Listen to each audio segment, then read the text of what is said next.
Buenos días a todos, bienvenidos y gracias por asistir a este primer encuentro virtual de Día de la Romanidad, un festejo que era pensado de otra forma, pero que estos días de la plaga pues, nos ha obligado a digitalizarnos.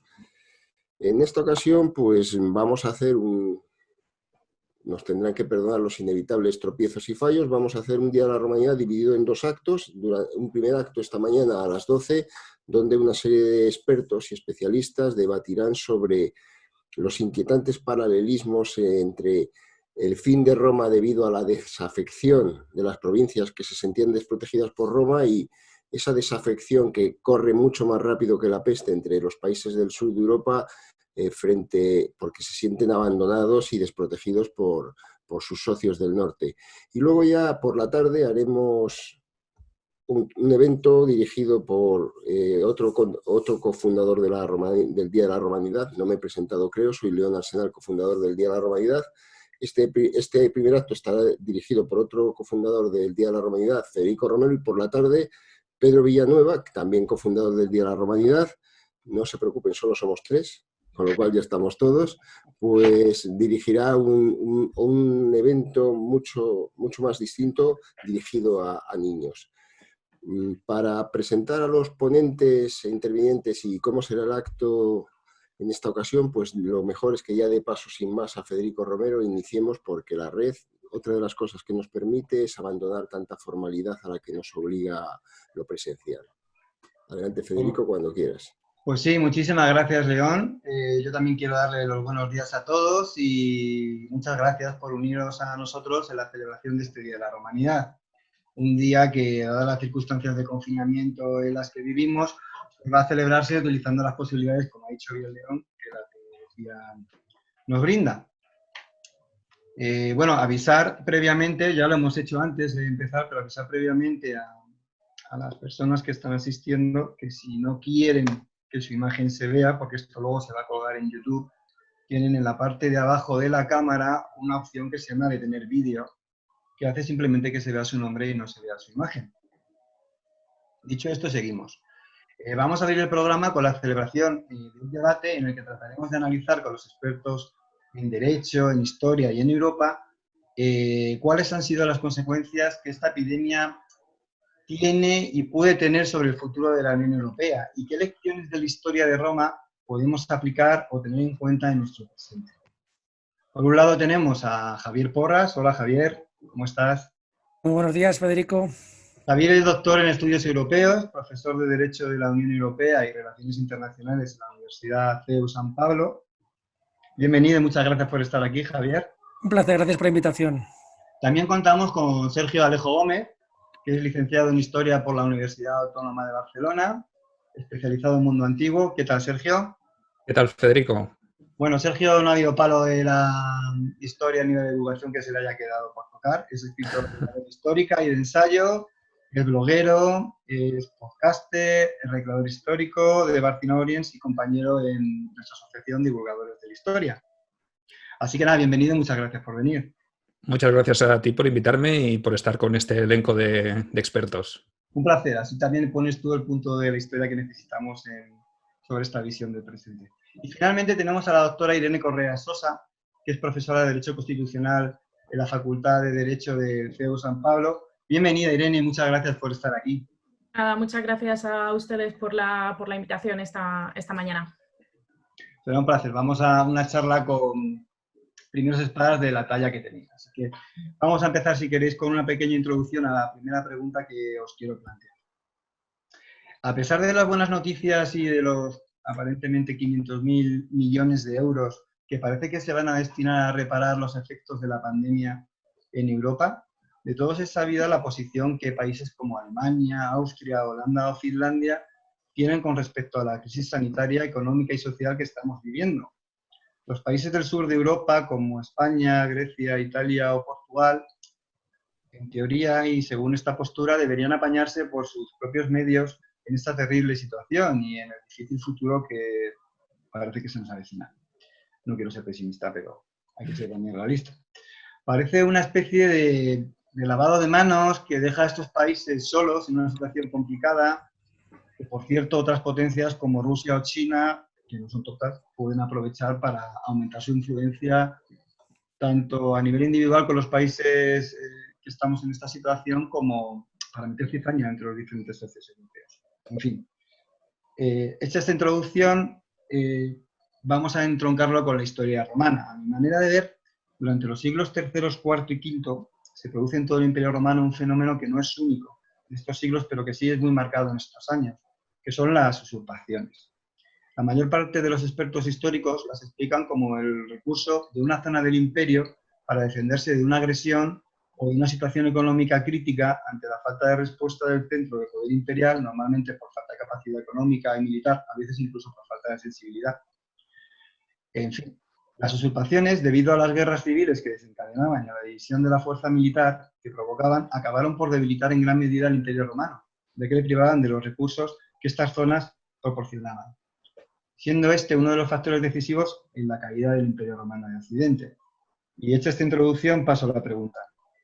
La pregunta es, ¿estamos en un escenario en el que la falta de respuesta por parte del centro del poder económico de Europa a las necesidades de los países más azotados por la epidemia, ya muy castigados, ojo, por la epidemia del 2008, no lo olvidemos, puede hacer pensar que se está mejor fuera de la Unión Europea que dentro? En otras palabras, la postura insolidaria de países como Alemania con el sur de Europa durante la crisis del 2008 o durante esta crisis puede mandar al traste el proyecto europeo tal y como lo conocemos, aun teniendo en cuenta las buenas noticias que hemos tenido hace un par de días, que están por concretarse al 23 de abril, que es cuando se reúnen los líderes europeos para dar reforma definitiva del tema. Irene, ¿quieres empezar tú con la respuesta? Sí, empiezo yo. Bueno, nuevamente, gracias por la invitación y sobre todo por permitirme compartir esta mañana, no solo con ustedes celebrando este día, sino también con Javier y Sergio, que seguro que tendremos un debate interesante empezando por esto.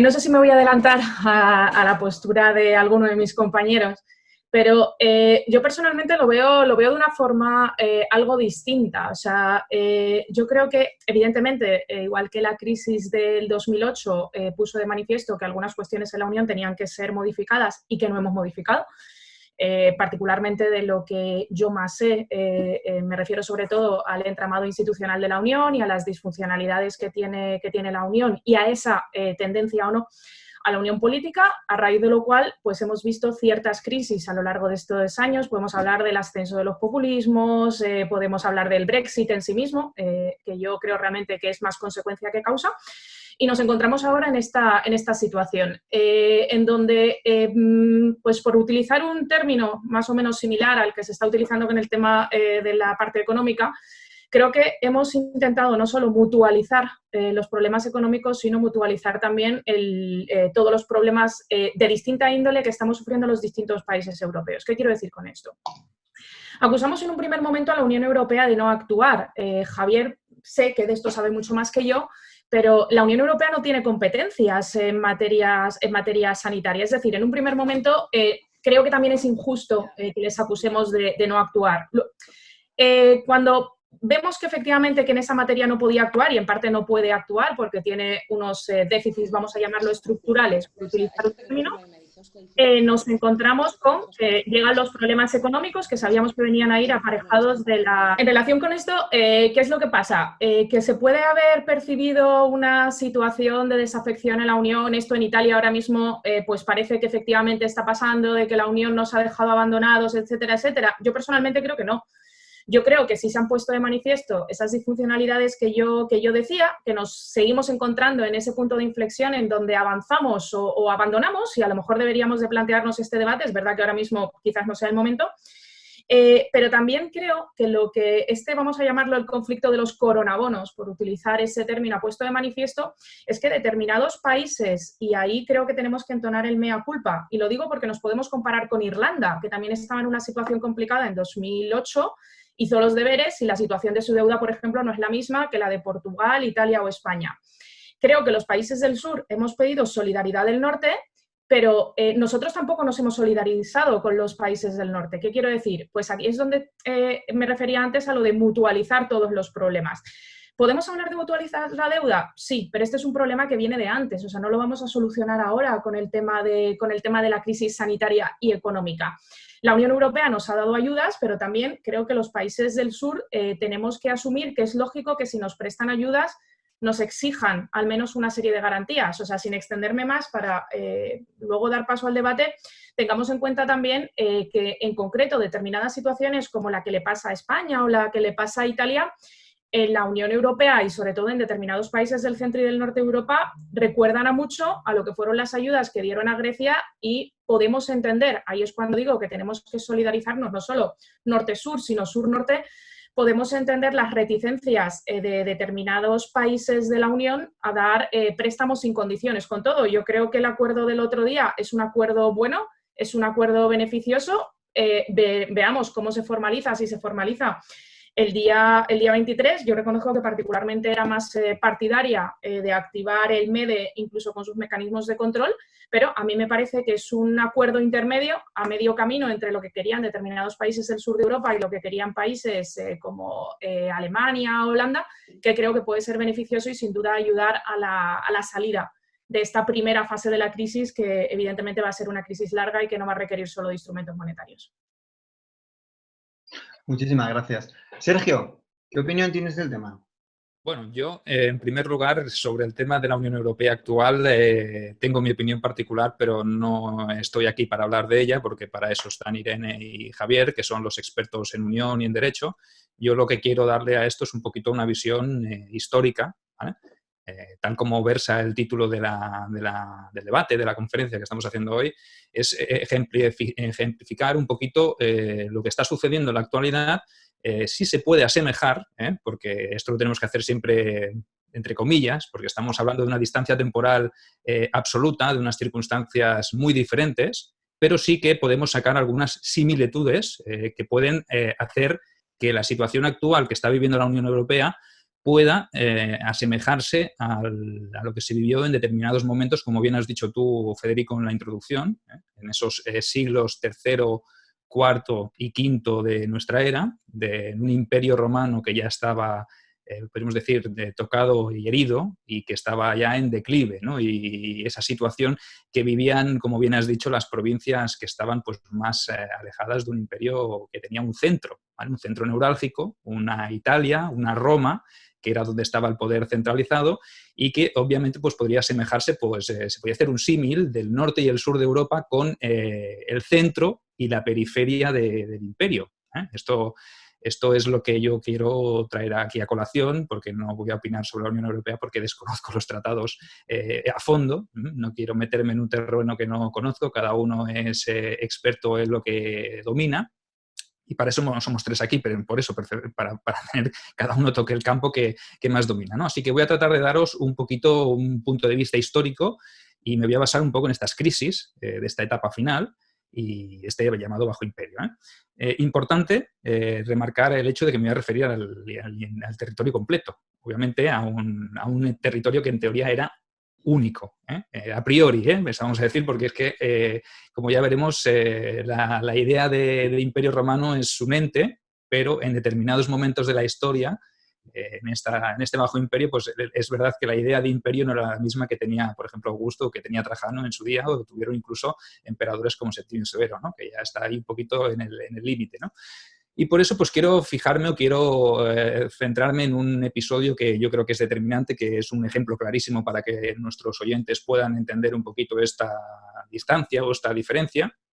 Y es lo que se produjo a la muerte del emperador Valeriano en el año 259 después de Cristo, en la batalla de Edesa, donde el emperador pues, cayó en manos de Sapor I y de los persas sasánidas y dejó un imperio un poquito descabezado.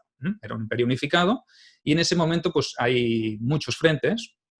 Podría asimilarse, podría compararse con lo que estamos viviendo actualmente, ¿no? Una situación de crisis, una situación en la que las estructuras empiezan a tambalearse. Tienes la frontera oriental, la tienes desestructurada, el limes del Danubio y del Rin también los tienes desestructurados y es cuando surgen un poquito aquí pues ese malestar. Ese malestar en según qué gobernadores de provincias, como por ejemplo el de Germania Inferior, un señor que tenía o que tuvo que buscarse un poco la vida porque los recursos de un imperio en crisis, de un imperio, podríamos decir, descabezado, pese a que tenía un emperador oficial, que era en este caso Galieno, el hijo de Valeriano, sí que es verdad que los bárbaros seguían sus incursiones por todos los puntos. Eso es lo que tiene tener un imperio muy grande, ¿no? Que tienes muchas fronteras que proteger y en este caso pues la frontera del Rin estaba un poco desguarnecida y aquí es donde tuvieron que aparecer los recursos propios, por así decirlo, ¿no? Esa dependencia de un Estado central o de una Roma, de una capital, que no estaba en su mejor momento, que tenía tantos recursos que gestionar, que dejó un poco de la mano de los dioses, en este caso a la frontera del Rin,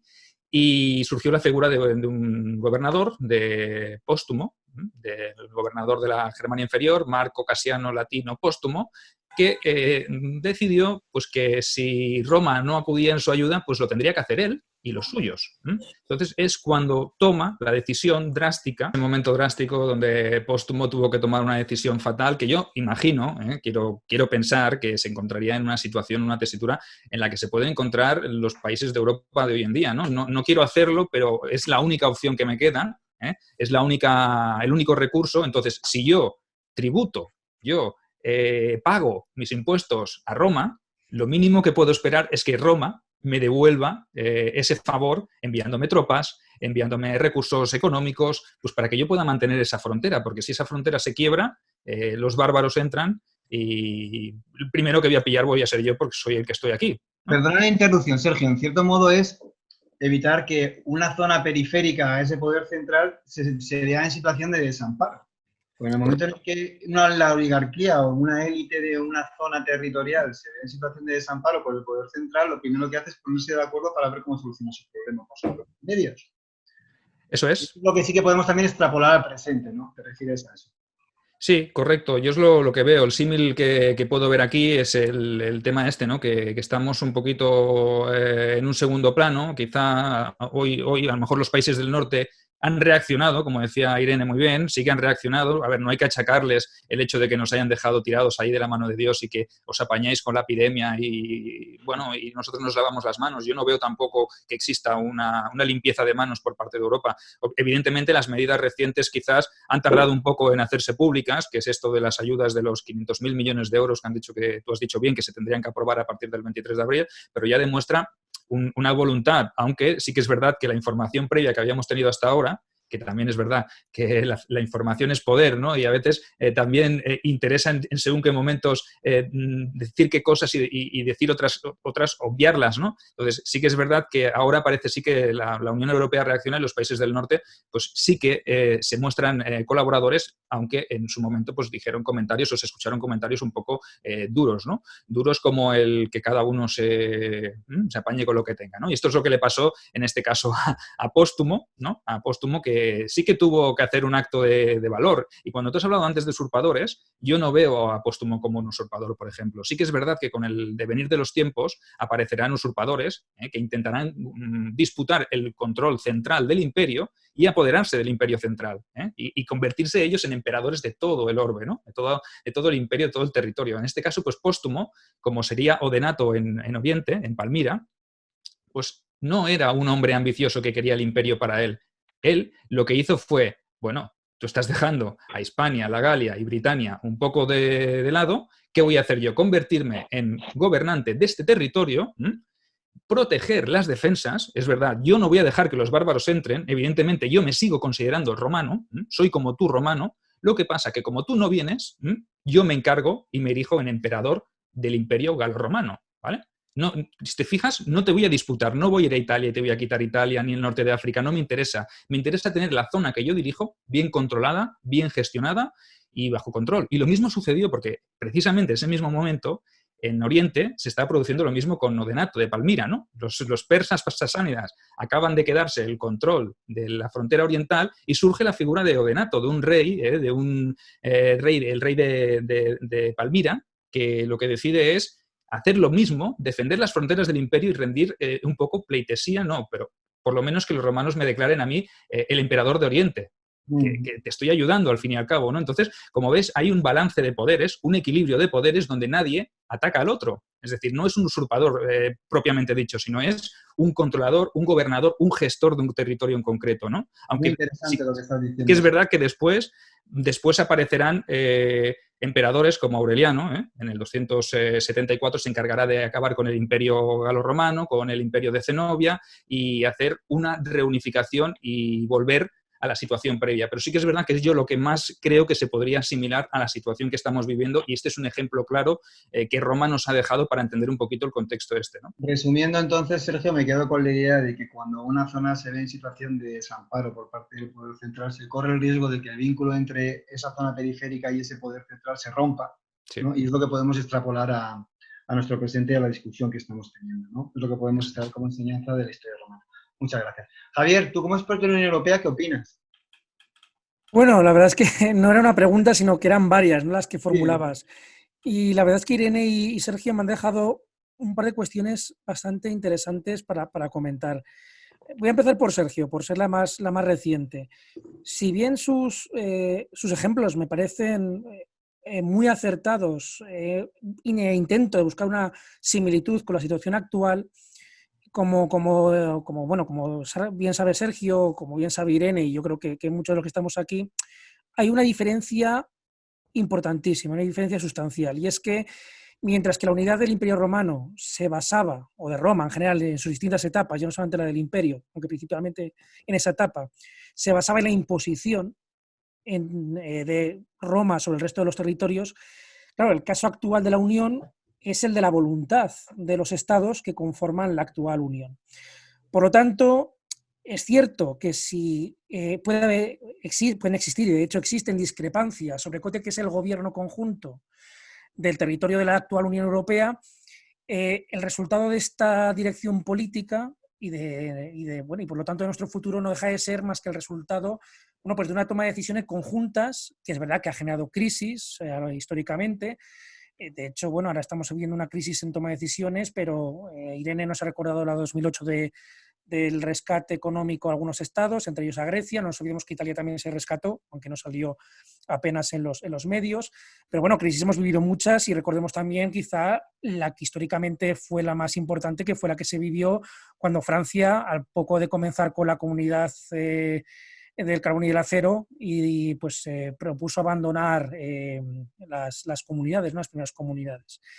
Pero por lo tanto aquí hay una voluntad. Yo creo que esto es importante señalarlo, porque es cierto que se corre un riesgo, como bien ha señalado Sergio, de que si no se atiende desde el poder central, y aquí la segunda discrepancia la entraré, ¿no?, en si existe un poder central en la Unión Europea, y esto lo ha señalado de alguna manera Irene, pero es cierto que si bien hay un riesgo de que si el poder central no atiende las demandas y las necesidades periféricas, pues por supuesto la defragmentación de cualquier territorio empieza por allí. Es decir, y esto quizá Roma fue de los ejemplos más claros, ¿no?, que hemos tenido en la historia universal y por tanto en la historia especialmente en la historia de Europa.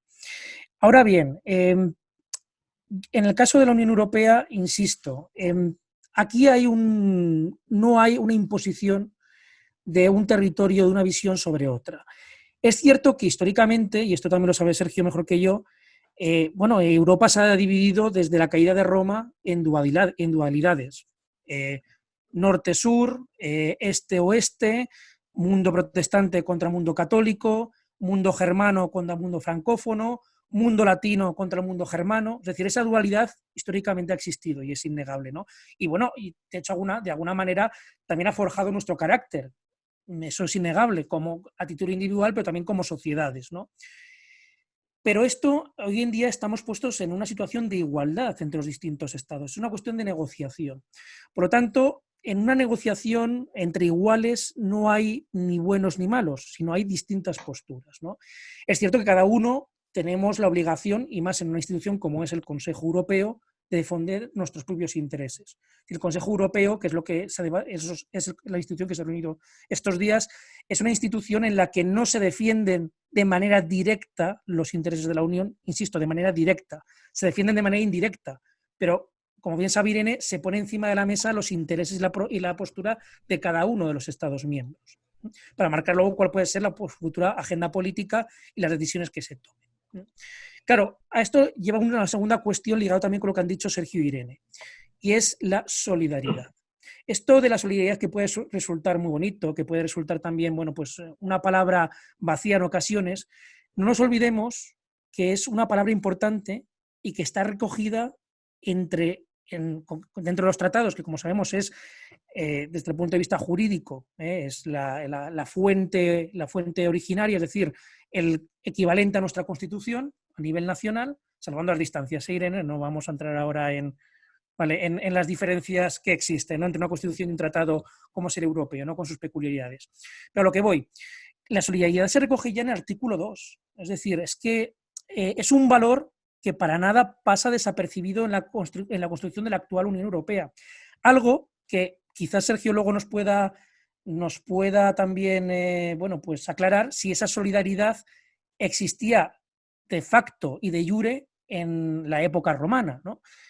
Yo me imagino que de facto existía, dependiendo de las ocasiones, y de jure yo, desde luego, tampoco es mi especialidad, pero tengo mis dudas, ¿no?, de que hubiese una solidaridad marcada jurídicamente, ¿no?, por alguna norma romana en todo el territorio, del imperio. Ahora bien, claro, esta solidaridad se recalca en el siguiente artículo, que es en el artículo 3, que es como el primer objetivo promover la paz, los valores de la Unión Europea, entre ellos la solidaridad, y el bienestar, y ojo, ni siquiera habla de los estados, habla del bienestar de sus pueblos, cosa que yo creo que no sé si inconscientemente, yo creo que conscientemente los padres europeos también tenían en la cabeza quizá de dónde venimos, ¿no?, y nuestra historia, y no querían meter la palabra Estado, sino meter mejor la palabra pueblos, ¿no?, para englobarnos a la totalidad de las personas y de las sociedades que conformamos el territorio europeo.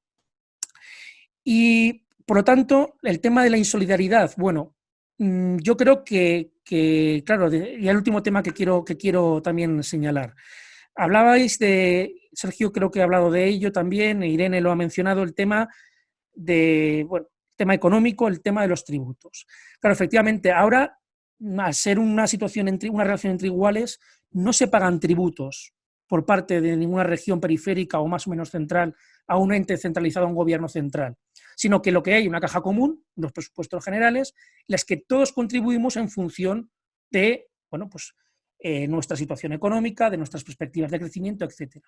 Ahora bien, si hay una solidaridad y hay una caja común, claro, también se apela desde Europa que hay una responsabilidad, que creo que es quizá también una parte importante y que quizá también Sergio luego nos puede también aportar algo de información. Si había también una responsabilidad o un sentimiento de responsabilidad por parte de los territorios que formaban Roma, como lo puede haber actualmente o como se exige actualmente a los estados y los territorios que formamos parte de la Unión Europea.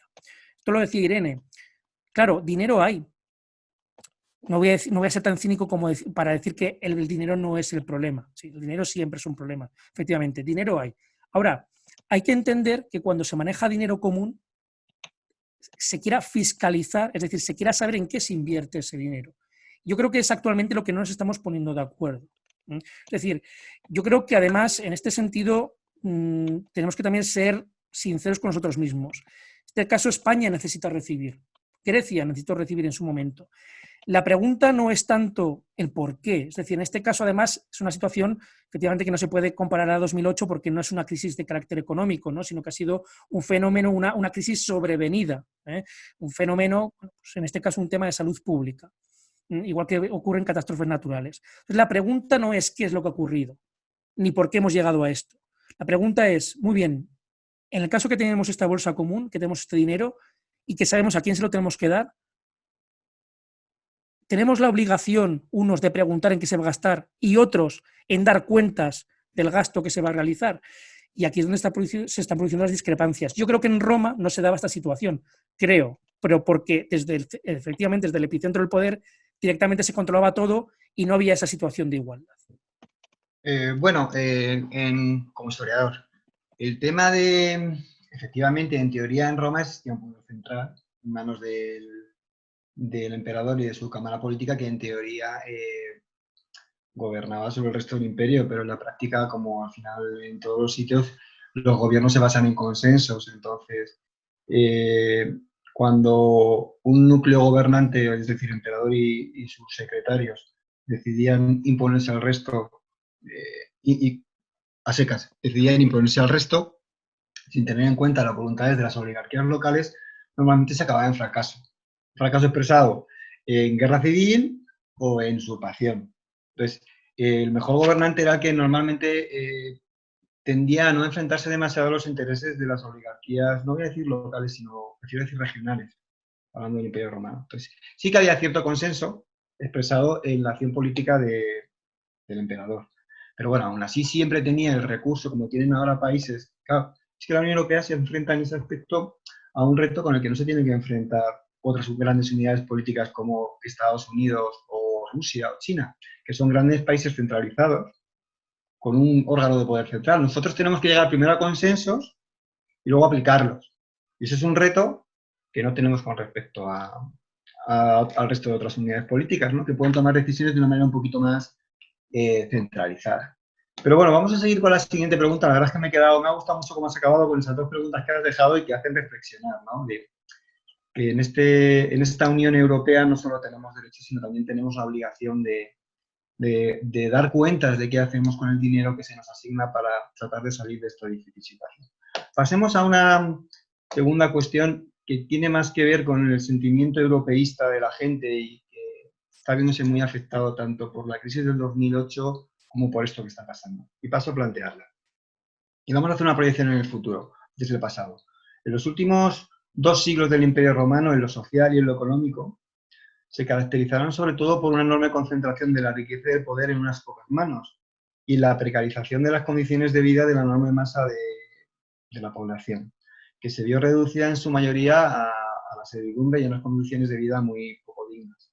Esto hizo que la gente no viera el imperio como algo suyo, como algo digno de defenderse, sino como un poder que les oprimía y explotaba.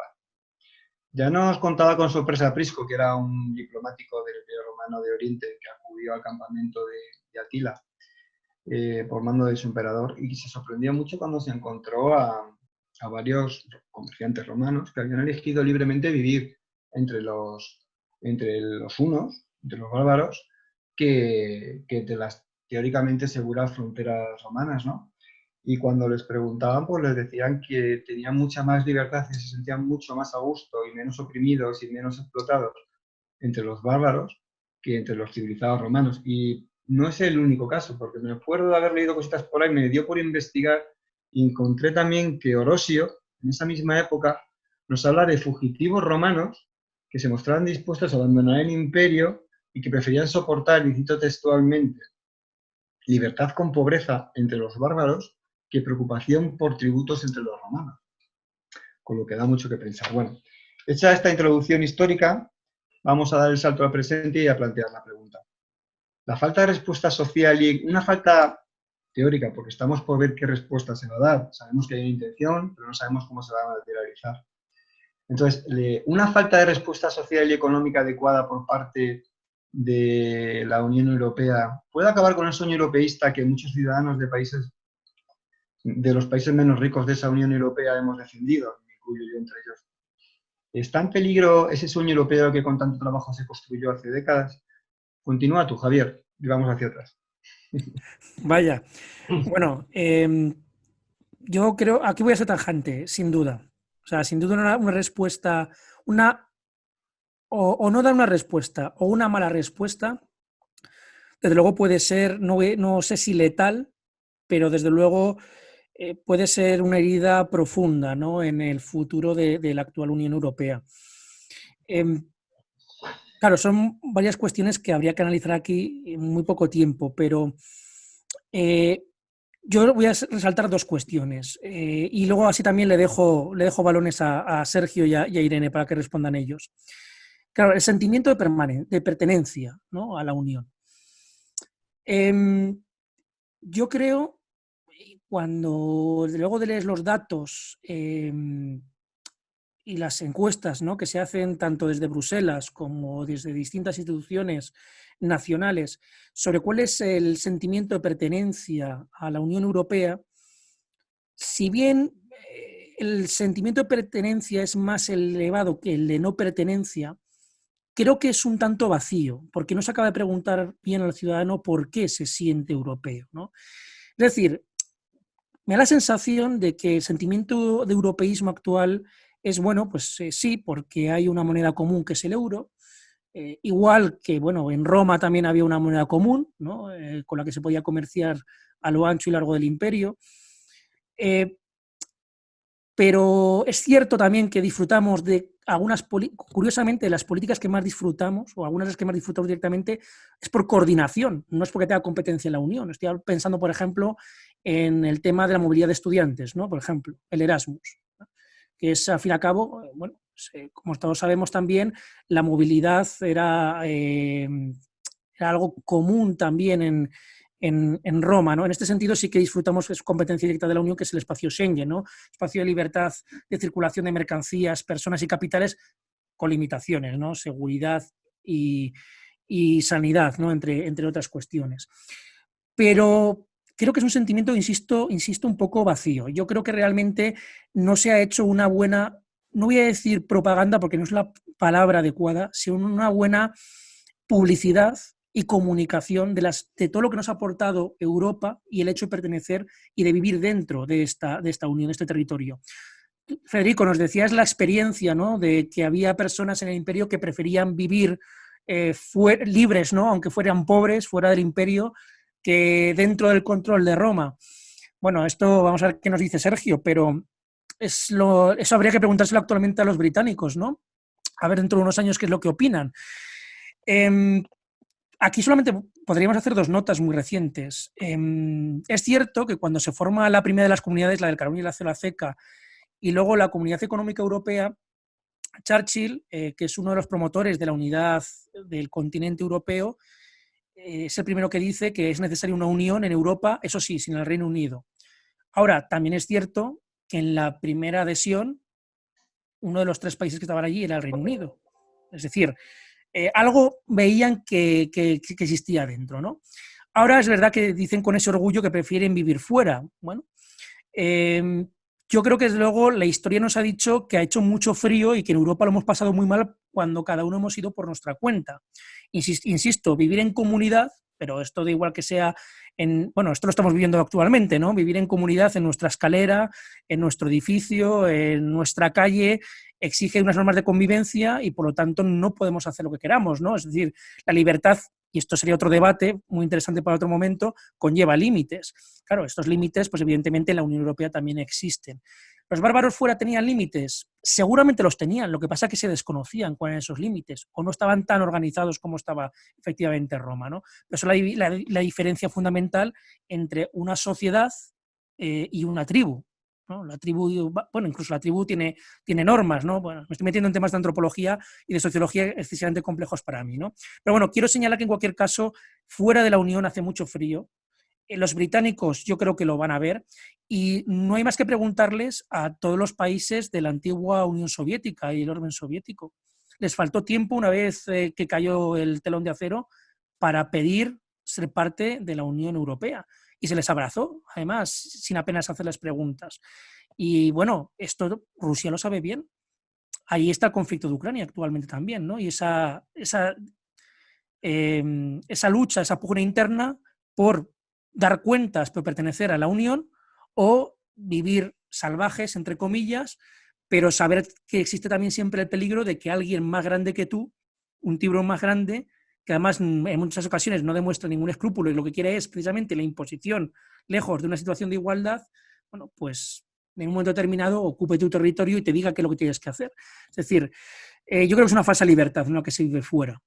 Pero no sé qué nos dirá Sergio al respecto históricamente. Sí, antes que nada, darte la razón en el sentido de que el mundo en el que nos movemos es un mundo de grandes, iba a decir unidades, pero macrounidades políticas, por decirlo de alguna manera. Y los países que se quedan fuera de esas grandes unidades lo pasan mal.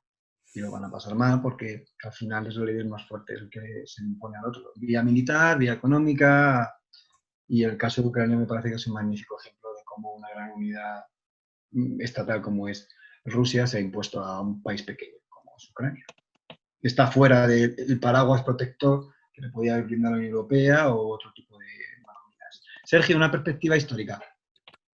Bueno, respondiendo primero a aquella pregunta que cuestionaba o aquella afirmación que ha hecho Javier hace un ratito, que era el tema de las dualidades, ¿no? Y es que es clarísimo, ¿no? Yo lo veo clarísimo, lo ha reflejado a la perfección, y la dualidad más clara es dentro del propio Imperio Romano, ¿no? Que llega un momento que se divide en dos partes y se produce una dualidad entre Occidente y Oriente. Y Occidente y Oriente tienen dos realidades muy, muy diferentes.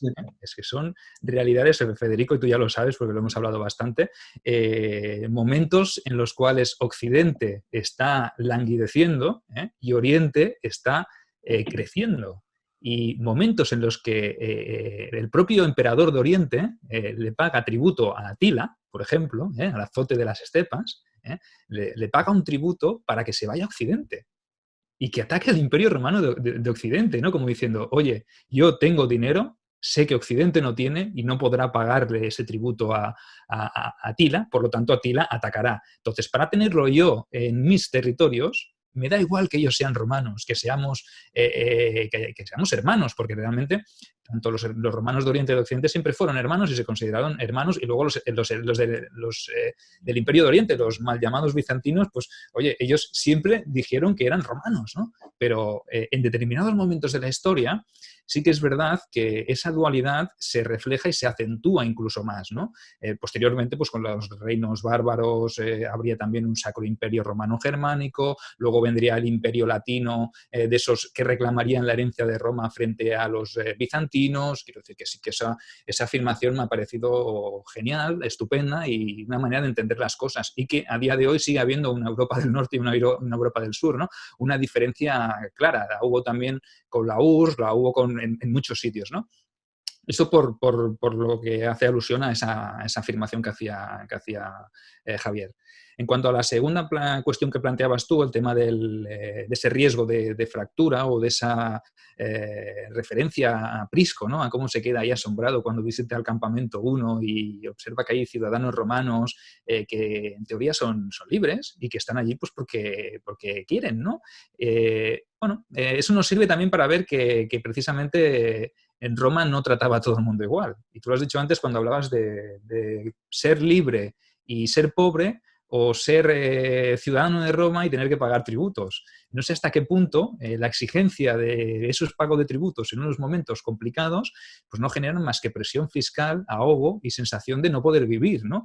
Y yo me quiero hacer ahora o quiero que hagáis todos un ejercicio de imaginación, de traslado al pasado, y que nos pongamos en la piel de un campesino, siglo V, Atila en el horizonte, o Atila que ya ha pasado y te ha dejado sin nada, y el Estado romano viene el recaudador de impuestos y te dice que en nombre del emperador Valentiniano III tienes que pagar o tu parte o tu cosecha, y tú tienes 3 hijos o 4 o 5, los que sean, y tienes una cosecha que si se la llevan no tienes para alimentarte, ¿vale? ¿Qué te sitúa, ¿no? ¿En qué momento, en qué posición te pone a ti eso, Federico? ¿Tú te puedes sentir romano en ese momento? Efectivamente, es lo que pasa y lo que podemos extrapolar también al presente. Podemos extrapolarlo, es decir, ¿hasta qué punto podemos apretar a la gente fiscalmente en esta situación económica tan delicada en la que ha quedado tanta gente sin afectar a ese sentimiento europeísta general que antes de la crisis de 2008 era mucho mayor de lo que es ahora? Entonces, es lo que yo creo que podemos extrapolar, ¿no? Sí, y también lo decía también Javier, también parece que ha hecho referencia antes a ese sentimiento de que si el Reino Unido que se marcha, ¿no? Bueno, me marcho, pues que a lo mejor si me marcho pues veo más posibilidades de salir o de que mi economía salga a flote, ¿no? Y es que si tú no tienes un Estado fuerte, es verdad que la realidad es muy diferente, también lo ha dicho Javier clarísimamente, ¿no? El Estado romano era un Estado centralizado. Y aquí en la Comunidad Europea, obviamente, pues cada país pues tiene su propia autogestión, luego sí que hay un fondo común, podríamos decirlo así para que se entienda, y desde allí pues se tiene que derivar todo, ¿no? Eso Roma no lo hacía, ni lo permitía, porque todo estaba centralizado. Pero es verdad que cuando tú tienes un poder central y tú no te estás preocupando por X motivos, pues porque tienes invasiones en todas las fronteras, usurpadores por Occidente, invasiones por Oriente, y vas perdiendo provincias, esa pérdida de provincias, ¿qué te está generando? Pues pérdida de recursos, pérdida de ingresos. ¿Y qué haces cuando pierdes ingresos? Pues aprietas a los que tienes, porque tú tienes que seguir produciendo, tienes que tributar, tienes que pagar. Si no quieres que te guerren, Alarico, me viene el ejemplo clarísimo de Alarico, ¿no? Alarico, el líder visigodo que saquea en 410 a Roma, ¿no? La propia ciudad de Roma, ¿no? Que no era capital ya en aquel momento del imperio, que era Rávena, pero sí que estaba allí, ¿no? Y dices, ostras, es que esto, imagínate el simbolismo que tiene que yo haya tenido a Alarico como federati, como federado mío, que haya luchado y haya sangrado por Roma y ahora me pida lo que le debo. Pues que es normal, ha luchado por mí, ¿no? No le he dado lo que me ha pedido y ahora él viene a cobrarse su tributo, ¿no? Entonces, ¿qué hago? ¿Aprieto más y estrujo y ahogo y asfixio a los que tengo yo dentro para poderle pagar a él? Pues, ¿qué dijo el emperador Honorio? Imagino. Lo hizo y lo dijo desde su tranquilidad en Rávena, ¿no? Que no lo vería igual. Imagino que la perspectiva es muy diferente. Los canales de información de ahora no son los que habían en Roma, ¿no? Pero sí que es verdad que dijo, vale, no te preocupes que yo te pagaré. O que se aguante Roma. La capital está aquí, yo tengo el dinero, ¿no? Evidentemente, la pertenencia de esa gente, de esos romanos que estaban sitiados por Alarico, ¿tú crees que esos romanos se sentirían romanos en ese momento teniendo un Y eran emperador? los propios romanos los que vivían en la capital de Roma, nunca mejor dicho. Es eso. Irene, ¿tú qué piensas? A ver, yo voy a ser bastante rotunda en la respuesta, y esto pues a los que me conocen, que saben que yo quizás soy bastante crítica con la configuración de la Unión, no con la idea de Europa, pero sí con la Unión en sí misma. Creo que no, o sea, creo que esta crisis sanitaria y económica que ya tenemos encima, desde luego no va a destruir la idea de la Unión. O sea, creo que nunca está de más decir que la Unión se ha hecho fuerte en las crisis. Javier, de hecho, nos ha recordado no solo el momento, por ejemplo, de la crisis de 2008, sino lo que pasó en un momento inicial con los tratados fundacionales. Ahora, ¿qué veo? O creo que ha puesto de manifiesto esta crisis, además de cuestiones como la que decíamos antes, de la propia disfuncionalidad de la estructura de la Unión, que no es precisamente algo ejecutivo, que quizás deberíamos avanzar en otro tipo de cuestiones, como si queremos o no queremos la unión política. Yo creo que parte del problema que se está viendo en determinados países del sur de Europa, y permitidme la comparación que voy a hacer ahora, es la de un niño al que le acabas de decir que no puedes hacer algo y se ha enfadado. Entonces, ¿qué quiero decir con esto? O sea, tenemos unas sociedades en general muy infantilizadas, que no son responsables, de ahí que ahora mismo nos esté costando asumir esa responsabilidad que nos va a exigir la Unión, y en el momento en el que nosotros que tenemos un problema, porque lo tenemos, estoy con Javier, quizás ahora no es el momento de ver las causas o ver el por qué, aunque evidentemente habrá que analizarlo también a futuro. Cuando la Unión nos ha dicho, no te lo voy a dar todo porque sí, te voy a poner condiciones, hemos dicho, pues es que ahora ya no quiero estar en la Unión. Y a mí me preocupa ver esto en personas que realmente conocen la Unión y saben para lo que funciona. Y entonces empiezan con un sentimiento de cinismo, bueno, sí, algo parecido a lo que decía Javier, de bueno, es que fuera hace más frío, pero yo en realidad no quiero estar aquí, a lo mejor tendríamos que empezar a plantearnos un exit. Personalmente creo que no es la solución. O sea, creo que tenemos que nosotros también asumir en ocasiones nuestros errores y las consecuencias de nuestras decisiones, ser responsables y asumir que todo derecho tiene una obligación, y que igual que pedimos, también es razonable que podamos o que podamos asumir que nos pidan justificar. ¿Qué sí creo, en cambio?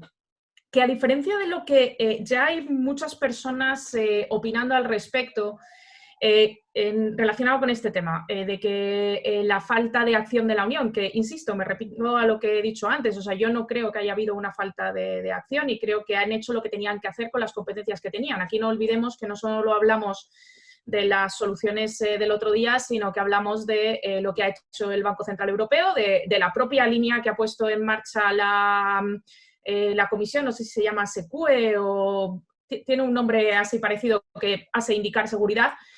O sea que las competencias económicas se están ejerciendo. Ahora, hay muchos que están diciendo, y yo esto ya lo he escuchado en bastantes artículos, conferencias que se han celebrado estos días también de forma telemática, que esto está suponiendo un reforzamiento de la idea de los estados-nación. Y aquí sí quiero entrar también porque es un tema que a mí me ocupa, sobre el que puedo decir que algo sé y sobre el que además he trabajado. Yo personalmente creo, y me puedo remitir a Adenauer, o sea, Javier cita a Churchill, yo me voy a mis clásicos y yo voy a Adenauer.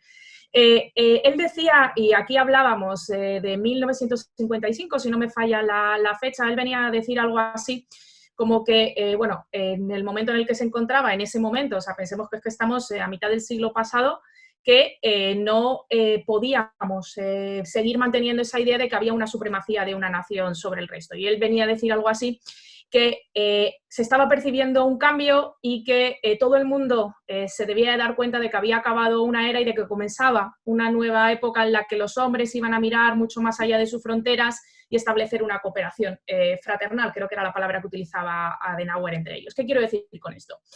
Que frente a esa idea de que los estados-nación van a empezar a resurgir, de que la Unión nos acaba de demostrar que no sirve absolutamente para nada, de que el único símbolo que es el euro sobre el que nos habíamos construido, sobre lo cual yo soy la primera que lo he criticado, o sea, que estuviéramos construyendo la Unión sobre un símbolo económico en lugar de sobre esas identidades comunes a las que hacía referencia Javier y a las que nos podríamos remitir incluso al pasado.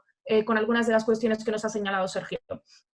Yo lo que sí creo es que, y precisamente nos lo está demostrando la crisis, tanto la sanitaria como la económica, o sea, yo no quiero separarlas, es que si no vamos juntos, si no vamos unidos, no vamos a llegar a ningún lado. Y no hablo solo de la posible amenaza de Rusia, de China, es que ahora mismo España sola no va a salir de esta, ni a nivel económico, ni a nivel sanitario. Italia no va a salir de esta, pero es que tampoco va a salir de esta Austria, Alemania, es más, ni siquiera el Reino Unido. O sea, creo que el Reino Unido ahora mismo se va a dar cuenta del gran error que ha sido el Brexit. Con todos mis respetos, que soy la primera que en algunas posturas soy incluso thatcheriana, o sea que podría ser muy pro-Brexit, pero creo que aisladamente no vamos a salir. Y de ahí, por eso, enlazaba con Adenauer y con una idea que se ha estado diciendo aquí de hasta qué punto necesitamos o nos íbamos a retraer hacia esos poderes fuertes internos.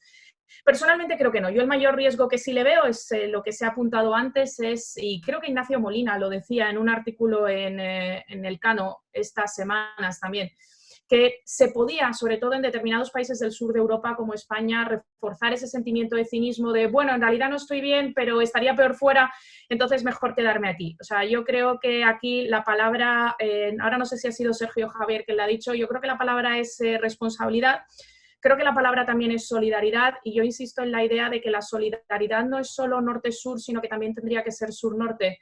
Y los países del sur también tendríamos que ser, no sé si la palabra sería esta, pero diría empáticos con lo que ocurre en el centro y con lo que ocurre en el norte de Europa. O sea, está muy bien pedir, es verdad, lo necesitamos la ayuda, necesitamos los recursos, pero creo que también tendríamos que ponernos vamos a decir, en el lugar de esas otras naciones que ahora mismo nos van a ayudar, nos van a dar, porque son los que más están aportando también a este fondo. Igual que nosotros, si lo pensamos en términos internos, si lo pensamos en el propio funcionamiento del principio de solidaridad en España y de cómo no dudamos que unos ayudamos a los otros, creo que eso mismo podemos hacer la traslación a Europa. Muy interesante lo que has dicho, Irene. La verdad es que me quedo con esa idea de que colaboremos todos con todos para salir adelante en esta situación. Ya son 53, la duración que teníamos prevista más o menos era de 1 hora y luego dar lugar a las preguntas. Así que, León, si los asistentes tienen alguna pregunta que hacer, por favor, es el momento. Pueden activar sus micrófonos y hacerlas o dirigírselas por chat a León Arsenal y León. Cualquiera puede abrir el micro y dirigirse o directamente hablar. Yo quisiera intervenir como simple asistente por un par de temas que han salido. A ver, lo de que existía el concepto de igualdad, es que precisamente el concepto de igualdad es muy moderno, es de la Ilustración. Los romanos se basaban en la desigualdad. Tú tenías que acceder al estatus romano, al estatus latino, pero la gran innovación de los romanos porque hemos ido en peldaños hacia la igualdad, es que llegaron a la conclusión y a su esfuerzo de que todo el mundo tenía que tener una ley. El estatus de los peregrinos. Tú, vale, este señor no es ni latino ni romano, pero tú no le puedes matar y robar, no. Eso es el gran... Es decir, todo el mundo estaba sometido a una ley. Eso fue uno de los grandes avances romanos. Y sí había una solidaridad entre grupos, como se mostró, por ejemplo, con la Anona, que era una organización que trasladaba trigo de un lado a otro para impedir hambrunas y tal. Pero bueno, de lo que habéis dicho de Europa, comparando, es muy interesante lo que ha dicho Sergi, porque el ejemplo de Póstumo y el imperio galo-romano es el ejemplo de los que se rebelan contra Roma, pero se siguen considerando romanos. A nosotros nos pasó en el siglo XIX. La rebelión cantonal, aunque luego se le fue la olla a muchos, pero la rebelión cantonal no es una rebelión nacionalista, es una rebelión contra el poder centralista y bastante macarra de los gobiernos de Madrid. Entonces, ellos se rebelaban políticamente, como los Estados Unidos también, por otra parte. Fue una rebelión bastante política. No es que no seamos la misma cosa. Me rebelo contra un poder que es que no me tiene en cuenta. Entonces, yo, que soy europeísta, yo os lo digo. Yo me he dedicado a la política y entonces la política es algo más que legislar y gestionar, aunque necesitamos juristas y necesitamos economistas, pero los políticos debieran ser, y esto tendréis que darme la razón, debieran ser como el maestro de orquesta o, si queréis, como el capataz.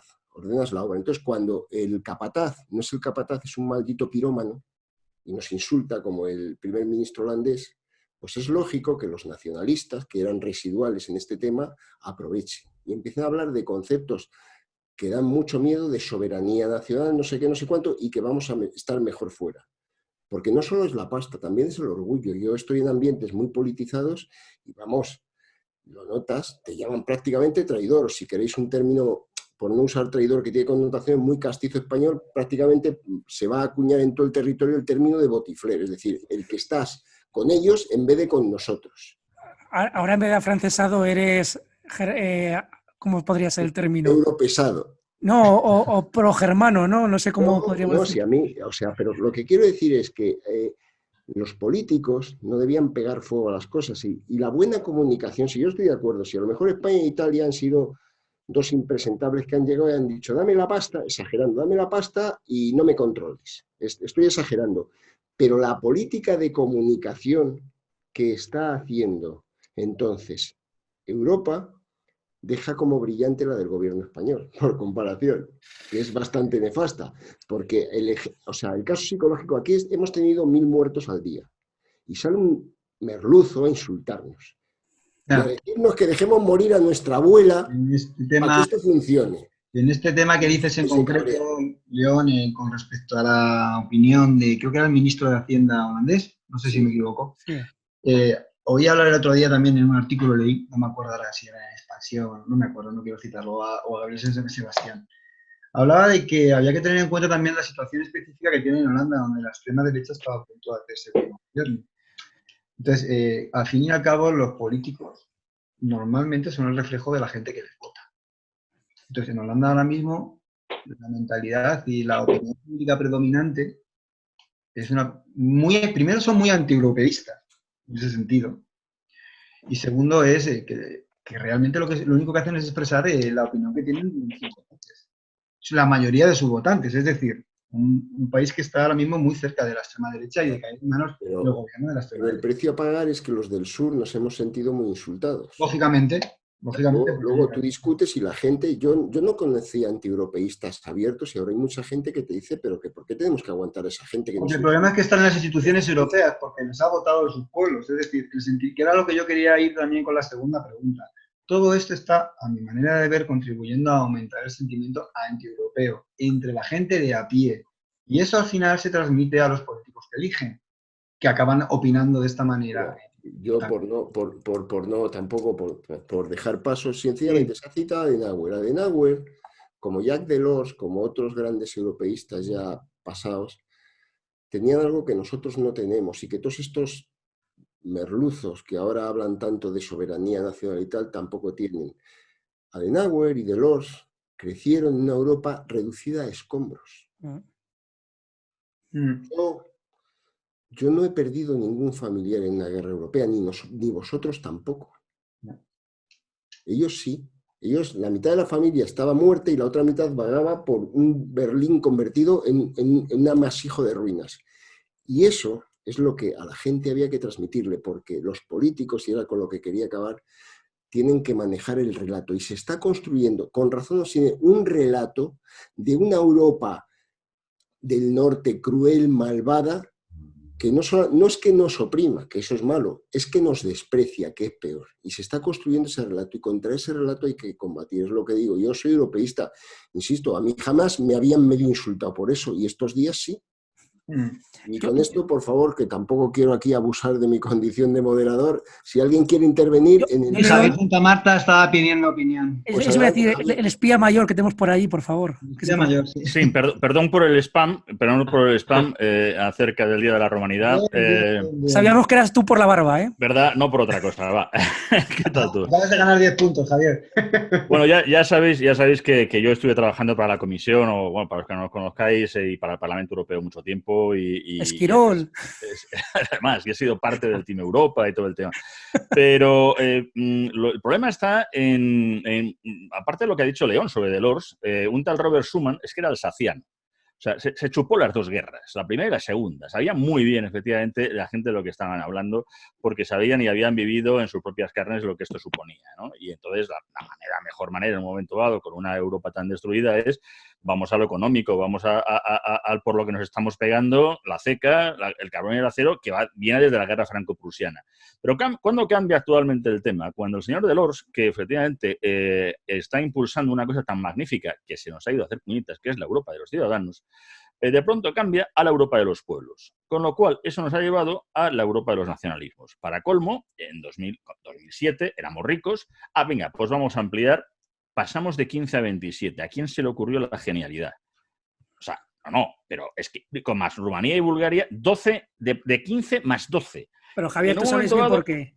Sí, pero es que lo que no podía ser es de pronto aparece la crisis, dejamos de ser ricos y entonces nos encontramos en una situación mucho más compleja que la que hubiéramos sido si a lo mejor en vez de 15 hubiera entrado nada más Hungría, Polonia, Chequia y una serie de cosas y se hubieran seguido manteniendo los criterios estrictos que además marcaba la propia Unión Europea. Pero que también en el momento dado en que dejamos que no sea la Europa de los ciudadanos, sino que efectivamente esos pueblos, la Europa de los pueblos, de las nacioncitas, del tema, se desarrolla. La idea era que cualquiera de nosotros, daba igual que estuviéramos en Roma, en Londres, en París, en San Lorenzo del Escorial, pagabas tus impuestos allá donde estabas tú empadronado, pero eras un ciudadano europeo. Y esa era la idea. Y eso es donde se ha perdido. Y ahí es donde ese sentimiento ya saca, pues eso, lo peor de los populismos y al final la solidaridad. Vamos a ver, es que creo que tenemos la peor clase política en Occidente desde hace siglos. Me da igual, la derecha y siniestra, eso es aparte. Y luego, he estado trabajando para Europeit y para ECO. Pero ¿cómo puede decir la presidenta de la comisión hace unas semanas, que en un par de semanas están hablando de las mascarillas? Pero por Dios, si en ECO en la misma semana estábamos repartiendo en Ruanda, Burundi, lo que no estaba escrito. Pero ¿por qué no han llamado a los expertos de ECO y Europeit, que estamos preparados perfectamente para montar lo que tenga que ser en cualquier... O sea, lo montamos en plena guerra de Yugoslavia, pero ahora nos hace falta 2 semanas para llevar mascarillas en el espacio Schengen. ¿Estamos tontos? O sea, bueno, a ver, con el tema de las mascarillas y el reparto de PIS, he leído en varios artículos que ha habido cosas bastante feas entre los propios países europeos que se han retenido. Efectivamente. Sí, no quiero entrar en el tema de Turquía, porque Turquía no pertenece. No, o sea, pero ha pasado, por ejemplo, en República Checa y ha pasado en varios sitios que se han retenido equipos a otros países. En fin, supongo que... Es mi opinión y, por favor, hay más para opinar, hay más gente para opinar. ¿No? Javier. Bueno, yo quería decir algo, si me permitís. Voy a ser un poco agorero, aguafiestas y demás, pero creo que estamos perdiendo un poco el fondo de la cuestión a nivel, con el tema del Plan Marshall que hablan y demás, ¿no? Y es que durante el Plan Marshall sí se inyectó dinero, pero también se subió los impuestos a las grandes fortunas. Entre un 70 y un 80% se pagaba. Es decir, que aquí es una cuestión de no generar más desigualdad, más que de igualdad o no igualdad, sino eso, no generar desigualdades. Entonces, claro, el tema económico hay que tocarlo en todos los aspectos. O sea, no vale con inyectar dinero, también hay que mirar que esa curva que hablan, ¿no?, de tipo elefante, que si 1% tiene todos los recursos económicos, no sea grande. en detrimento de las clases medias y las clases pobres. Entonces, claro, había que pensar y plantearse eso. Es simplemente una apreciación, ¿no? Es una apreciación interesante de la dimensión social que esto está teniendo. Pero Pedro, ¿a qué te refieres exactamente? Perdona, es que no acabo de pillar. Sí, vamos a ver, cuando se inició el Plan Marshall, Sí. esas medidas del Plan Marshall venían acompañadas también, o sea, en Mm. Estados Unidos, vamos a hablar directamente allá de quién es el que metió esos impuestos, ¿no? Digamos, esa época de bonanza, 60-70, fue bonanza porque verdaderamente se generó una economía en la que no perjudicó, ¿no? Se aumentó los impuestos a las grandes fortunas. Y esa implicación de las grandes fortunas a la hora de generar recursos, pues sirvió para que no se hiciese una desigualdad muy grande, para que no hubiese más desigualdades sociales. Entonces ahí voy, es decir, nos van a inyectar dinero, pero como bien decía Irene, somos un poco pueriles en el razonamiento de esa inyección económica. Si no hay unas medidas en cada país según las necesidades de este. En el caso de España, pues hay muchos puntos que tocar antes de solamente pensar en que nos van a dar dinero.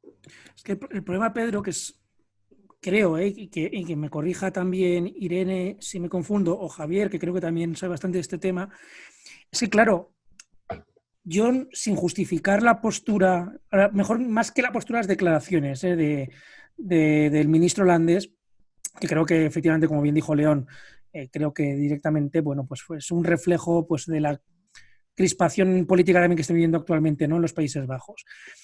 Pero, claro, hay que también ser un poco empáticos con Alemania y con Francia, con otros países centroeuropeos, porque cuando ocurrió la crisis de 2008, la crisis económica, claro, ¿qué es lo que ocurría? Recordemos primero, y esto lo sabe bien Irene, que la política fiscal sigue siendo competencia de los Estados miembros. Es decir, la Unión Europea coordina, pero las políticas económicas se subdividen en muchas categorías y la única competencia exclusiva de la Unión es la política monetaria. Es decir, controlar cuánto dinero circula y en qué manera circula esa moneda. Punto. Por eso, igual que cuando el Plan Marshall, es decir, Estados Unidos aplicó ese tipo de impuestos a las grandes fortunas, en España, pues tendremos que adaptar las circunstancias fiscales a las necesidades del país. Claro, Pedro, a lo que voy. 2008, Grecia necesita dinero. Se le da dinero a Grecia, pero se le dice, esto es como el médico que va, como el paciente que va al médico. El médico le dice, no te preocupes, te voy a administrar las recetas necesarias y los medicamentos. Ahora, sigue la prescripción médica que yo te dé, porque por mucho que yo te dé una prescripción médica, si no sigues las indicaciones, no vas a sanar. ¿Qué es lo que ocurría con Grecia? Se le daba dinero y se le decía, pero haz esto, esto y esto. Que simplificando, se decía que se lo decía Alemania. No es cierto, no se decía Alemania, se lo decía la Comisión Europea, es decir, se lo decía el conjunto de la Unión, no era Alemania quien se lo decía. Claro, Grecia la primera vez va a su bola, perdóname la expresión, la segunda vez lo mismo, la tercera, claro, llega un momento de cansancio. ¿Y quiénes son los que se cansan? Dentro del conjunto de la Unión, los que se cansan son los que más aportan a esa bolsa en común, no los que menos aportan. Es decir, los lituanos seguramente también estaban muy cansados. Lo que pasa es que, bueno, como no son los que aportan, igual que Alemania o igual que Francia, pues en ese sentido su voz está mucho más callada. Y ahora es lo que está ocurriendo también con la sensación que tengo de ver lo que ocurre con España y con Alemania, o sea, y con Italia, que se les está diciendo, muy bien, dice, yo te doy el dinero, pero creo que lo utilices para 2 puntos. No una lista taxativa, pero sí una serie de opciones. Es decir, esto no es una barra libre para que tú ahora, por ejemplo, sanees cuestiones que son anteriores a la situación de la crisis sanitaria que estamos viviendo, ¿no? Igual que, como buen criterio, es que es el mismo caso que vivimos actualmente con los préstamos del ICO. El ICO da una serie de préstamos ahora mismo a las pymes y a autónomos y les dice, ahora bien, dice, este préstamo es para subsanar exclusivamente las dificultades generadas a partir del momento en que se ha entrado en una situación de crisis actual. Y las sucursales bancarias aprovechan de esos préstamos para obligarles también a las pymes a contratar seguros de vida. Eso es ilegal, ya lo ha dicho el gobierno y además, y eso hay que controlarlo, evidentemente. O sea, eso de luego es manifiestamente contrario a la normativa y además es un delito, quiero decir. O sea, es que eso va directamente, es un fraude. O sea, que no estamos hablando de una responsabilidad civil, sino que directamente estamos hablando a mi entender, una responsabilidad penal, ¿no? De aquellos bancos que incurran en ese tipo de acciones, ¿no? Porque es un fraude y un engaño, además.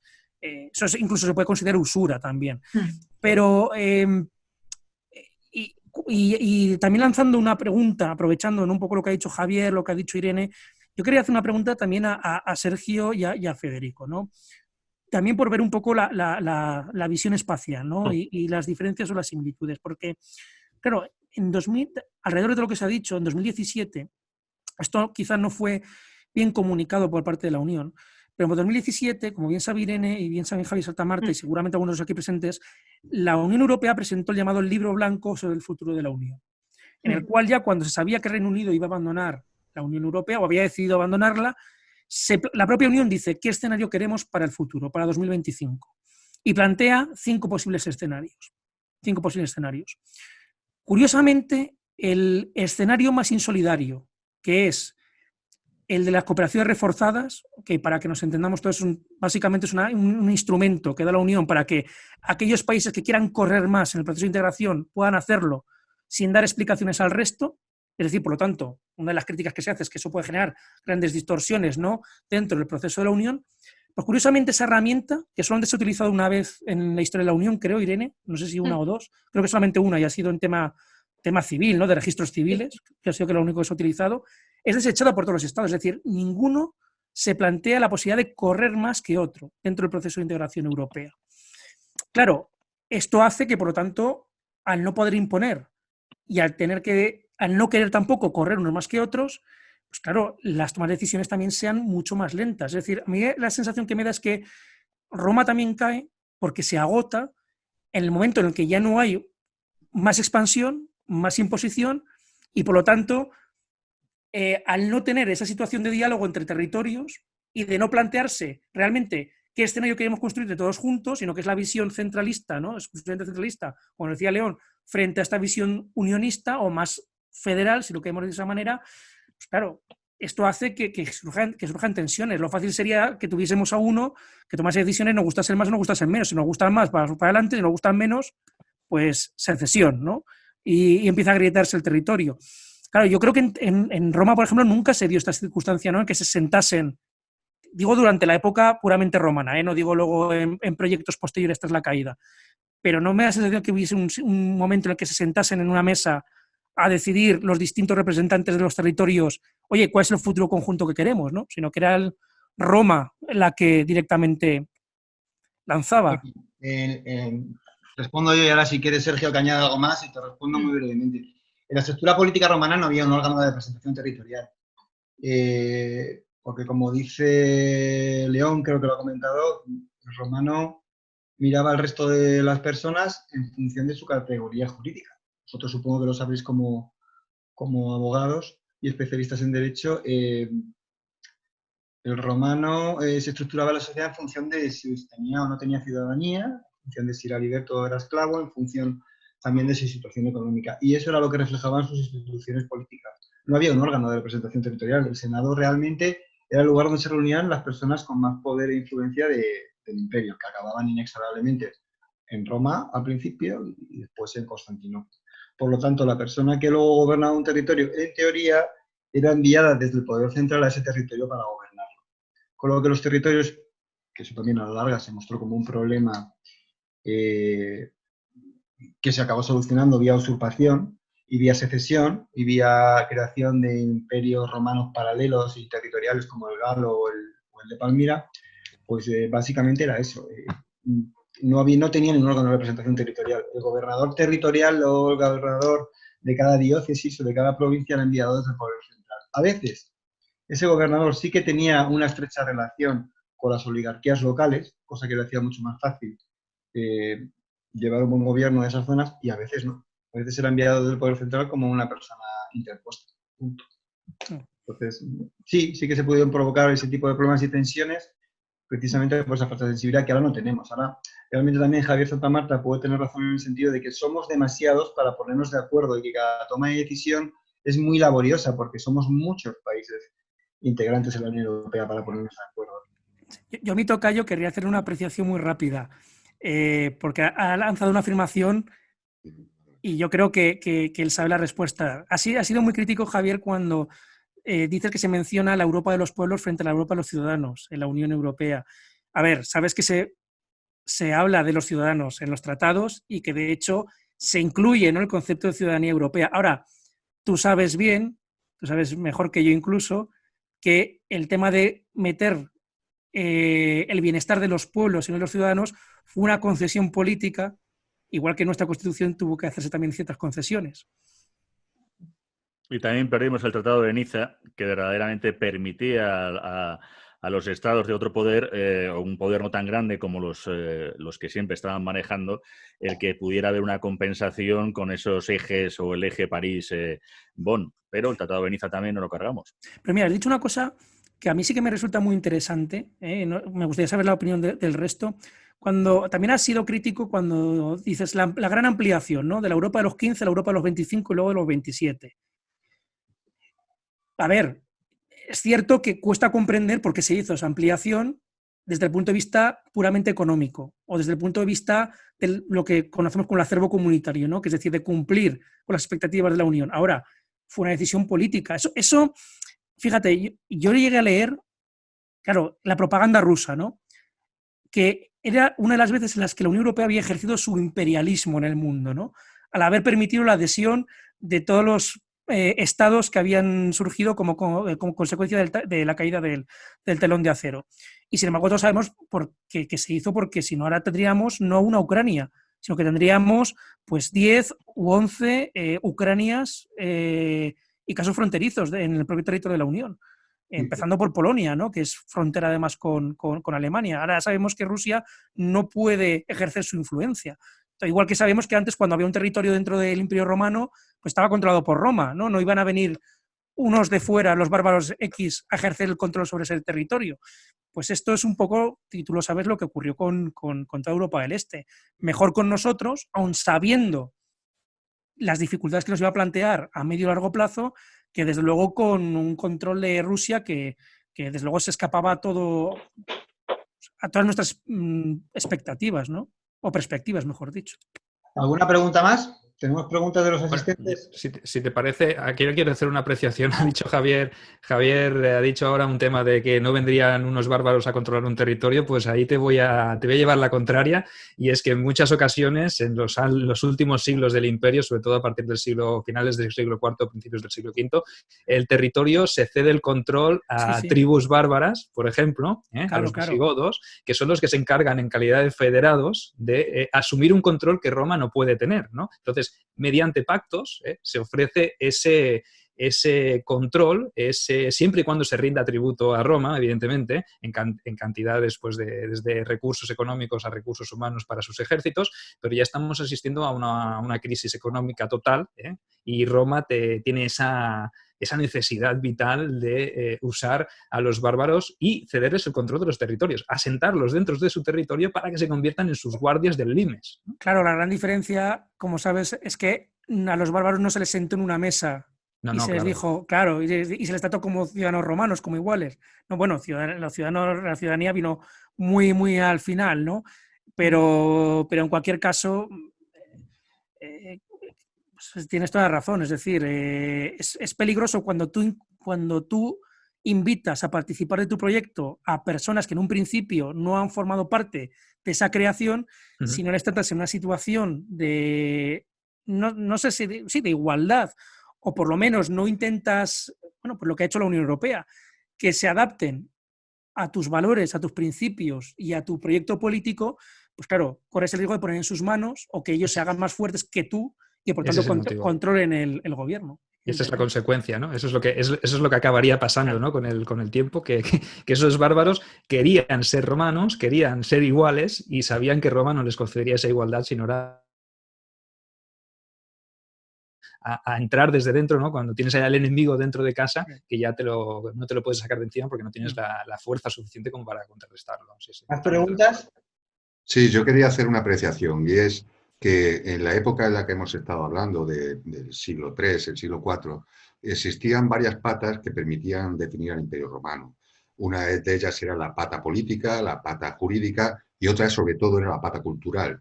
Es decir, todo el mundo se sentía romano. Entonces, lo que ha dicho antes Sergio, de territorios que, digamos, formaban un imperio paralelo, no dejaban de sentirse romanos. Ellos creían que sencillamente estaban resolviendo unos problemas que el poder central no les estaba resolviendo. Ahora bien, en la Unión Europea actual no tenemos ninguna de esas patas. La única pata que tenemos es la económica. Y entonces, si tenemos una unión económica y vemos que esa unión no nos sirve para nada, eso es campo abonado para que desde dentro de esos propios países que se sienten maltratados económicamente, pues piensen, a mí la Unión Europea no me vale para nada. Es decir, yo no me siento europeo. Como yo no me siento europeo, pues no tengo esa pata cultural, lo único que tengo es la pata económica. Si me falla la pata económica, pues oye, mejor me voy, ¿no? Pienso que eso es un tema abonado a los populismos y a los nacionalismos, como decía también Javier, ¿no? ¿Qué problema veis a medio o largo plazo en eso? Pues permíteme una pregunta, una respuesta que me ha gustado. El paralelismo que has hecho entre el sentimiento de romanidad, que existió incluso después de la caída del Imperio Romano, en la que gobernados por estados bárbaros, los antiguos romanos seguían llamándose a sí mismos romani, se seguían comportando como romanos y llevándose y teniendo sus propios códigos legales y comportándose legalmente como romanos, ¿no? Con ese paralelismo frente al sentimiento de europeísta en la gente, que es lo que yo planteé en la segunda pregunta y que me alarma un poco, es estas dos crisis que estamos sufriendo, aun siendo diferentes porque una es de carácter económico y la otra está siendo sobrevenida, como decía Javier, porque es una crisis sanitaria que no tiene culpables, ¿puede provocar realmente una erosión en ese sentimiento europeísta como lo provocó con respecto al sentimiento romano? Porque recuerdo lo que he dicho antes, es decir, al final los políticos son el reflejo de la gente que los vota.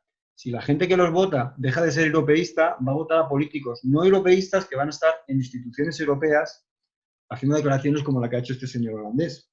Entonces, realmente es un peligro que yo creo que estamos corriendo. Si alguien más quiere añadir algo a esta pregunta.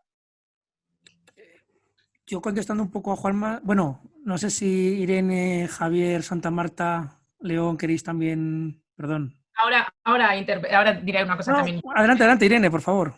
Que yo a eso que quiero decir, o sea, es que tampoco nos centremos, o sea, yo a diferencia de las crisis anteriores o de incluso, vamos a decir, esta primera fase de la crisis que estamos viendo, que es, vamos a decir, sanitaria y económicas, o sea, yo no me resisto a separarlas. Es que estamos viendo crisis, si queremos, por así decirlo, en el propio o en el propio funcionamiento si queremos, de la Unión tal y como la entendíamos, porque si lo vemos es una crisis del espacio Schengen, es que es una crisis a muchos niveles. Es que el propio cierre de fronteras, por así decirlo, es que fue una decisión de cada uno de los estados, que es lo que algunos ha llevado al tema de hablar de los estados-nación y que están resurgiendo. Pero es que ahí entra también otro tema que ha mencionado Pedro y creo que alguien más ha debido mencionar y que nos vuelve a enlazar de alguna manera también con cuestiones que pasaban en Roma. Y es para solucionar esto, precisamente porque en la Unión estamos en el momento en el que estamos y estábamos en la fase de construcción en la que estábamos y además estamos efectivamente en una Unión a 27 que yo coincido con esa opinión. Sí, fue una decisión política, pero fue una decisión política que no vino precisamente en el mejor momento. De qué va a pasar ahora, vamos a decir, con cómo empezamos a solucionar esto, porque precisamente como las competencias económicas, como las competencias de la Unión son económicas, es decir, van a poder actuar sobre la parte monetaria, la gran parte importante de la Unión, que es la política fiscal, es interna. Y aquí yo, y no lo digo solo porque tenga una opinión, vamos a decir, quizás bastante particular al respecto, pero creo que cometeremos un grave error si lo centramos todo en empezar a crear vamos a llamarlo una asfixia fiscal a los ciudadanos, porque eso va a repercutir en la gente que está más afectada, va a repercutir en los autónomos, que son los que nos van a ayudar a solucionar esto, va a repercutir en las pymes, va a repercutir en el consumidor medio, va a repercutir en las clases medias, va a repercutir en las personas que peor lo están pasando. ¿Qué quiero decir con esto? Que ahora mismo, por esa otra parte, que también creo que va a generar una desafección de por cómo empezamos a salir de esto, creo que nos va a poner sobre la mesa la necesidad de que hubiéramos tenido unos estímulos fiscales, si no comunes, sí con unas guías comunes, y que sobre todo evitemos la asfixia al ciudadano. O sea, yo personalmente me he manifestado siempre muy a favor de que en este estas situaciones, si necesitamos incrementar el ingreso, vayamos por la vía del consumo. O sea, los impuestos al consumo, dentro de que yo no defenderé nunca ningún impuesto, pero creo que los impuestos al consumo aquí son los impuestos menos malos, porque las clases que tienen menos recursos, o sea, las personas que están peores ahora, ¿qué van a consumir? Primera necesidad. Esos bienes que deberían de tener impuestos muy bajos, van a poder seguir accediendo a ellos. Los bienes a los que acceden las personas con más recursos, que ahí podríamos tener unos impuestos mucho más altos, son los que al final nos van a generar recursos. ¿Por qué digo esto? Porque ahora mismo, si no empezamos a reactivar la economía, sobre todo por la vía del consumo, vamos a tener un serio problema. Desde mi punto de vista, si pensamos que vamos a reactivar la economía y la recuperación con gasto público, en realidad creo que lo único a lo que estamos haciendo es llevar, primero, a no solo a contribuir en este caos general en el que nos estamos metiendo, sino a generar además un problema de deuda que es una esclavitud que le vamos a dejar a nuestros hijos. O sea, a mí ahora mismo ahí me parece que tenemos el problema más importante y es un problema que además es común a los estados y a la propia Unión como conjunto. El problema de generar un exceso de deuda por no saber activar adecuadamente los mecanismos, no solo los monetarios, a mí me preocupan personalmente mucho más los mecanismos fiscales. Yo contestando a Juanma, si me lo permite, Federico, muy rápidamente, y a riesgo de no poder expresarme correctamente, porque esto haría falta también bastante tiempo, pero cuando se dice que Europa es solamente economía, no es del todo cierto. Ahora, tampoco vamos a ser cínicos. Quizá, si Europa no es solo economía, sí que es lo más importante en la economía. Yo no me refería a que fuera eso, sino que la percepción que se tiene... Ah, vale, perdón. Es decir, que al final los votantes, que son los que deciden, votan a través de percepciones, no votan a través de sesudos análisis, ¿no? Ni que nadie le explique, no tienen más que ver el Brexit o la situación que tenemos ahora mismo en Cataluña, ¿no? Entonces, si se tiene la percepción de que la única pata que nos une falla, pues mi reacción va a ser, ¿y para qué quiero yo estar aquí? Eso es lo que yo me refería.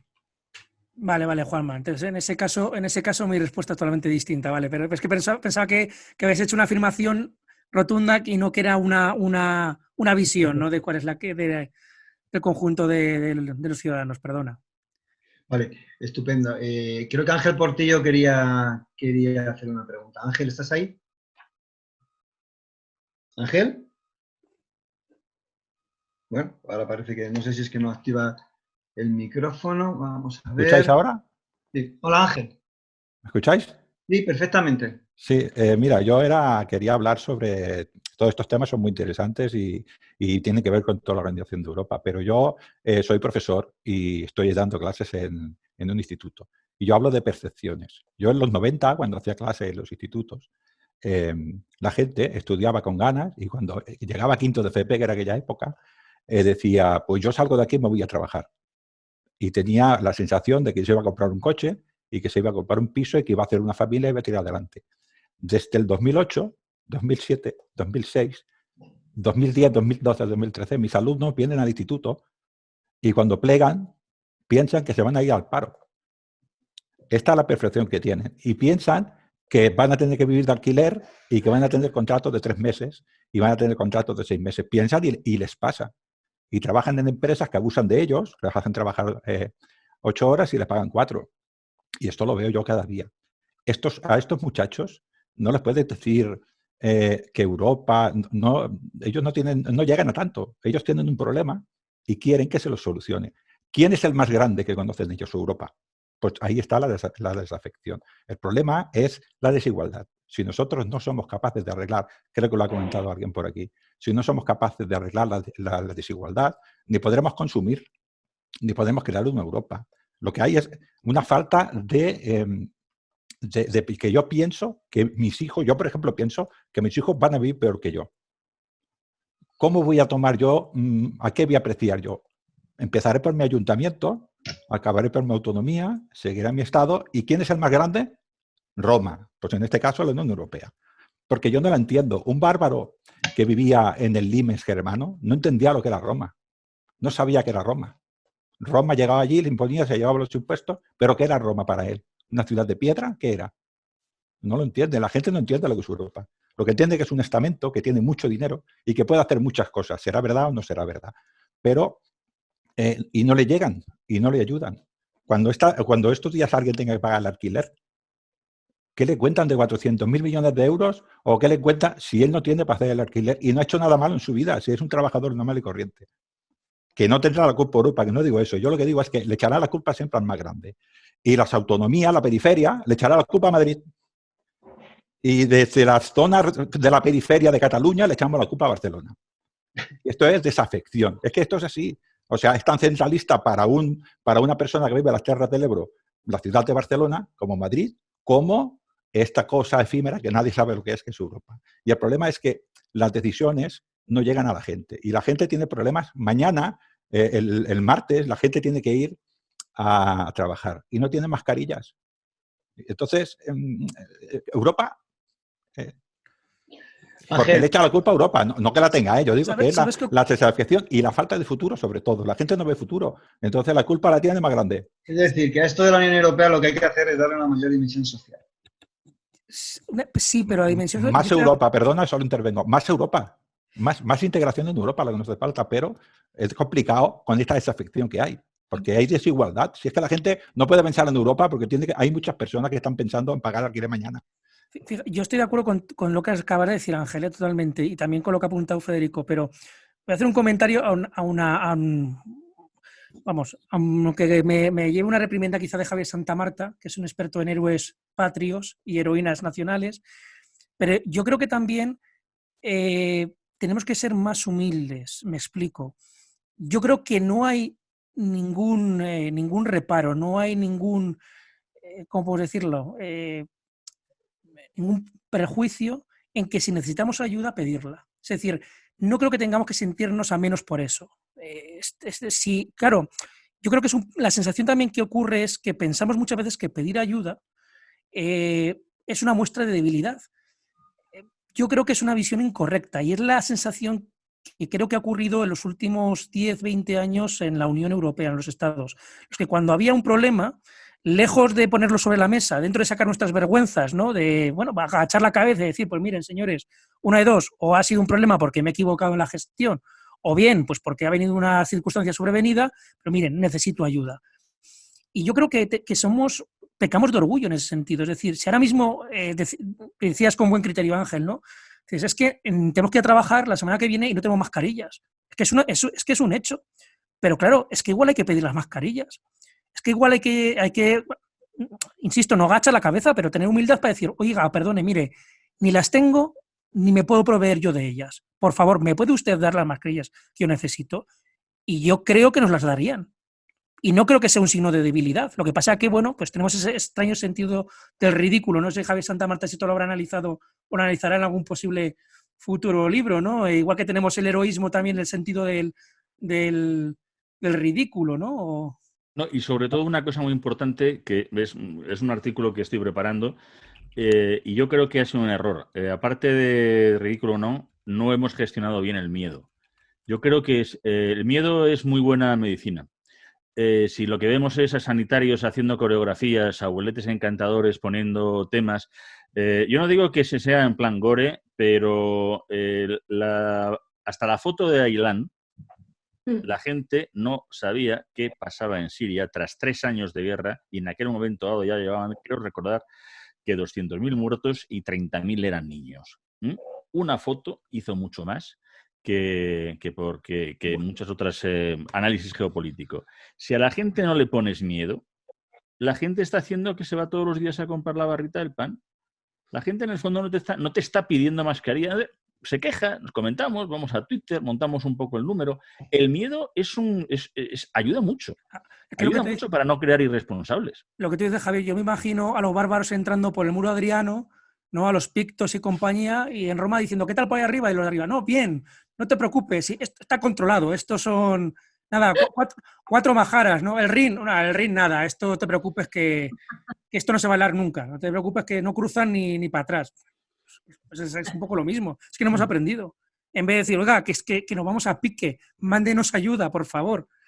Bueno, pues el orgullo, ¿no? Todos tenemos que saber pedir ayuda cuando es necesaria. ¿Hay alguna pregunta más o algo? Vamos cortando porque nos estamos pasando ya bastante tiempo. Llevamos como 1 hora y 35 minutos de debate, que a mí se me ha hecho 5 minutos, se me ha pasado volando. La verdad es que muchísimas gracias a todos por estar aquí, por las opiniones que habéis dado y por este debate que colgaremos en YouTube, porque creo que merece la pena que muchas más personas de las que han asistido puedan verlo. La verdad, sinceramente, muchísimas gracias. Me ha resultado muy enriquecedor y deseando repetirlo sobre este y otros temas tan importantes que tenemos ahora entre manos.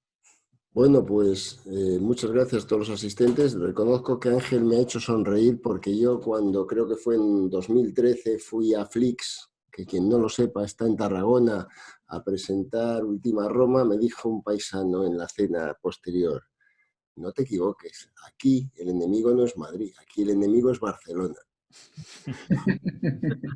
Sonreír y quizás podemos sacar conclusiones los que somos novelistas de lo que son los mecanismos humanos de identificar el enemigo próximo y el enemigo lejano. Eso es.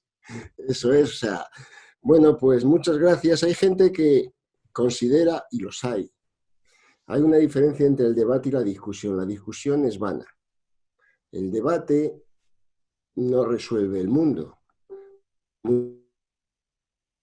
Que abre tu horizonte a otras ideas que a lo mejor puedes explorar, aunque luego sea para desecharlos. A mí me lo ha hecho y espero que con que a otros se lo haya hecho, yo creo que esto no habrá sido vano. Y este intento, que a veces se nos ha escapado porque es lógico, de jugar con los paralelismos entre las crisis que vivían los romanos y la crisis que parece vivir la Unión Europea, pero es lógico que no se escape, pues los romanos ya descansan y nosotros todavía tenemos que salir del apuro.